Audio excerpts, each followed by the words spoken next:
அநேக வேளைகளிலே ஆண்டவருடைய ஊழியக்காரர்களையும் கிறிஸ்தவர்களையும் நாம் குறை சொல்லுகிறோம். ஆண்டவருடைய ஊழியக்காரர்களையும் கிறிஸ்தவர்களையும் குறை சொல்லக்கூடாது என்பதற்கு ஒரு காரியத்தை நான் உங்களுக்கு சொல்லுகிறேன். யோவான் 15:16 வசனத்துல சொல்லுகிறது, நான் உங்களை தெரிந்து கொண்டேன், நீங்கள் என்னை தெரிந்து கொள்ளவில்லை. நம்ம அவரை தெரிஞ்சு கொள்ளல, ஆண்டவர் தான் தம்முடைய ஊழியக்காரர்களையும் தம்முடைய பிள்ளைகளையும் தெரிந்து கொண்டார் என்று வசனம் சொல்கிறது.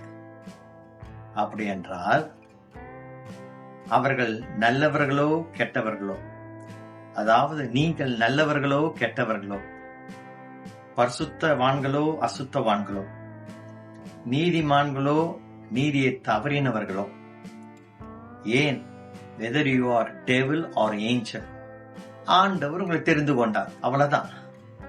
நாட்கள் போக போக போக காலங்கள் அவர்களை பரிசுத்தப்படுத்தி பரிபூர்ணப்படுத்தி கர்த்தருடைய பிள்ளைகளாய் மாற்றும்.